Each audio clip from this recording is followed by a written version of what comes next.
looks like we're searching for the next unicorn at this point, and we have two gentlemen joining us in our studio, and they're doing some great work in the fintech space, which I must say, dealing with startups and trying to scale it up is like extreme sport in this part of the world. So how are they faring?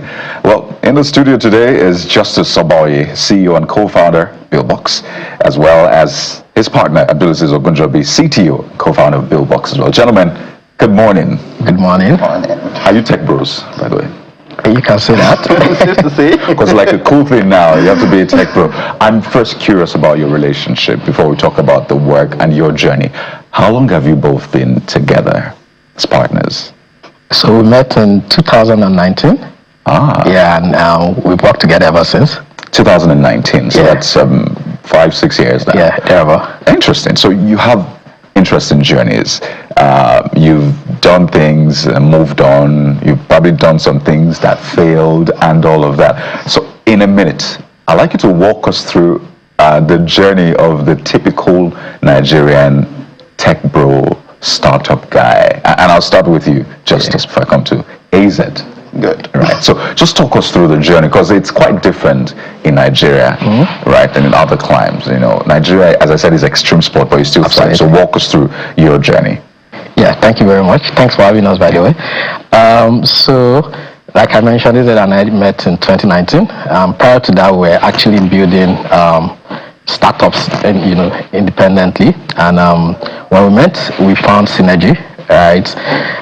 So the startup journey oftentimes, should begin with a clear problem, right? A clear problem statement, one that is, has the clarity around it, as it were, right? And the next thing is you want to sort of create a solution that sort of addresses that problem. And of course, problems come in diverse forms, as it were, right? And I think this is one place where Nigeria, for a fact, is where you would never run short of, problems. Where right? problems in abundance. Yes, so while people might sort of take a flight because of that, some bold entrepreneurs like ourselves, we approach it because, again, the flip side of it is there is a potential upside solving such problems, as it were, right?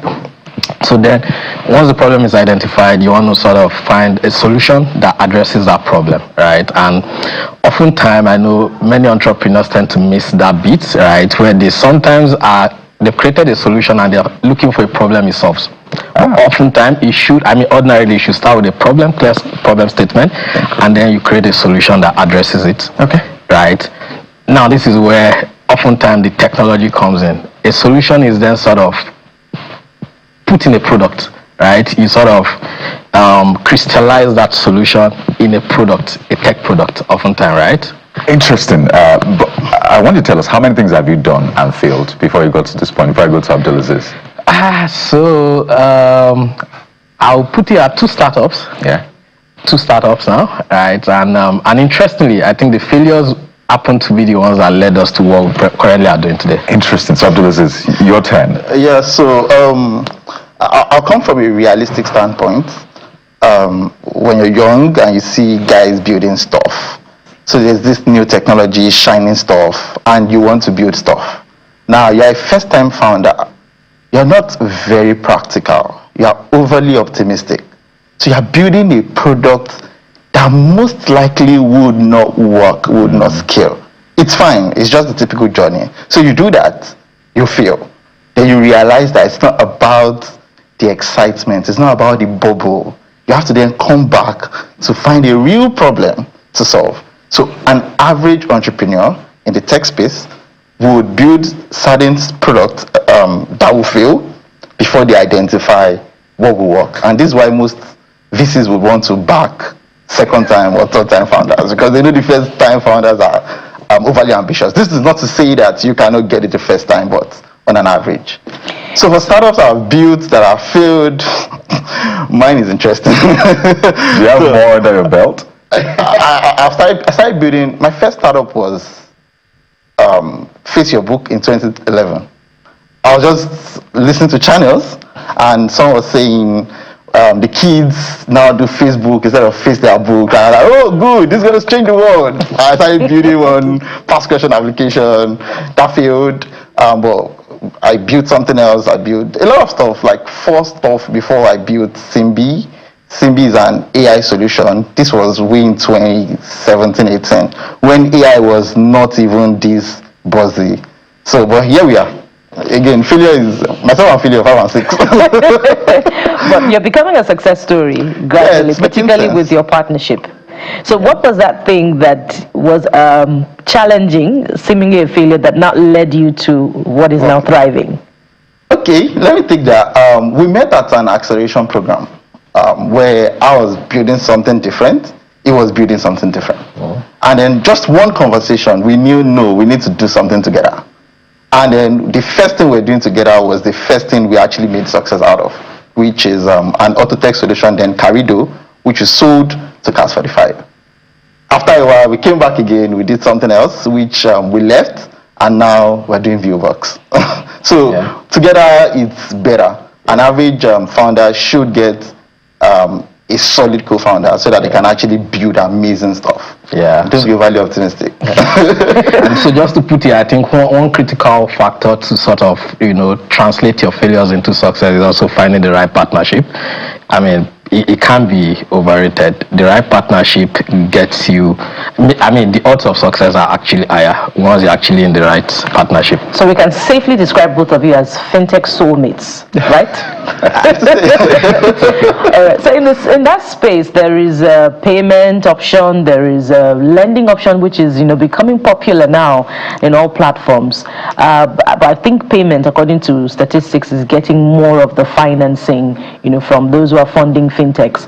So tell us what the potential is in that space. And I'm coming to you, Justice. Are they just looking wrongly in the space of payment, or is there more that can be done in the fintech space? Yeah, so I don't think payment is necessarily overrated, right? So for us, for instance, we particularly support SMEs, right? And for an SME to thrive, right, the only way they can actually capture value is if they can actually get payments through. And for us, we understand that the timeliness of payment is also quite a critical one, right? So today we support SMEs that actually sort of, deal with other enterprises. And one thing that we sort of realized, having also been there ourselves, is a situation where when an SME actually does business with a larger enterprise, payment doesn't necessarily come on time, right? Because again, the bigger enterprise have their payment terms, so if it's oftentimes on a deferred payment basis. However, that time to payments, which could be 30 days, 45 days, or 60 days, could actually, some SMEs don't survive that, window, as it were, right? Because they literally are thriving on every cash flow they can sort of glean. And so what we then have done today is to build a solution that expedites the time to payment for these SMEs, such that we can actually unlock liquidity on the back of that future cash flow that is anchored on a credible enterprise they deal with. And we've seen that actually sort of save a lot of SMEs today, where they can then carry on business without sort of threatened.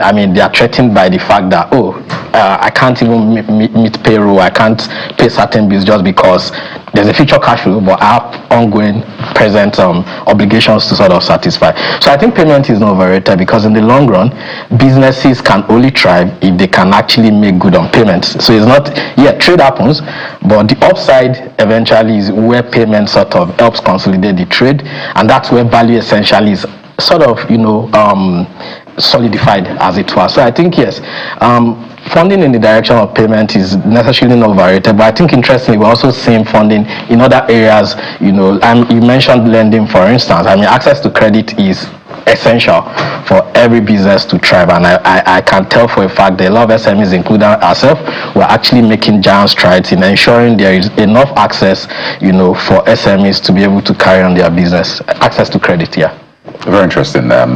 AZ, I'll come to you, but first, people then say, that means there's money in this Nigeria, right? Because it looks like we keep saying fintechs, payments. So obviously, there can't be payment platforms without money, right? So that says one thing, there is money in this space. And I think from time to time, your ideas, or people who are very driven like yours, they begin to show us that light. But I want to ask you a very tricky question, because we've seen P Square.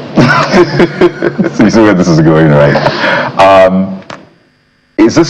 how does your relationship work? Because I see both of you, maybe you're like best of buds, but people will say, very soon now, I hope we won't begin to see issues. So how do you maintain that relationship and also ensure that you're professional, you're cordial, you're able to tell yourselves the truth, disagree without being disagreeable, Jojo and not whoa, I could go on and on. So is it?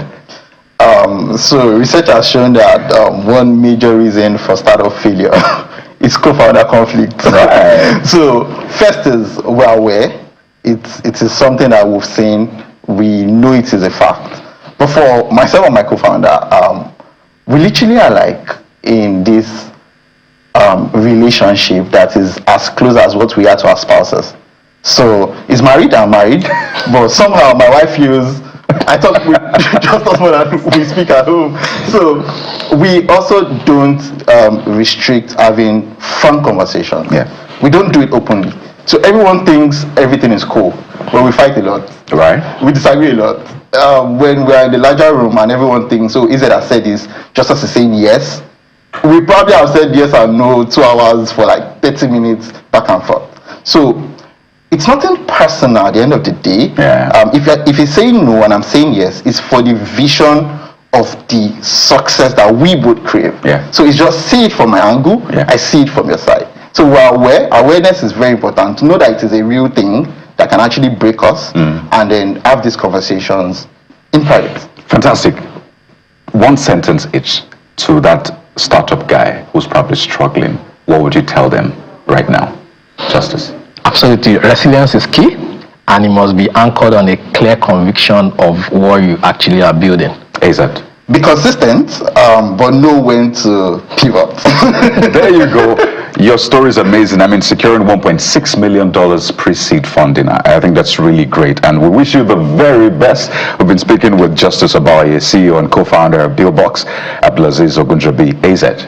CTO and co-founder of Billboxx as well. Maybe we'll talk about that $1.6 million much later. Right. But we'll take a moment now. So, I mean, you've heard that. If you're a startup, just keep doing your thing. But Jeffrey is back, and we have a special music and the performer for you. So you take a listen to the music, and then we'll meet the person behind the music. Stay with us.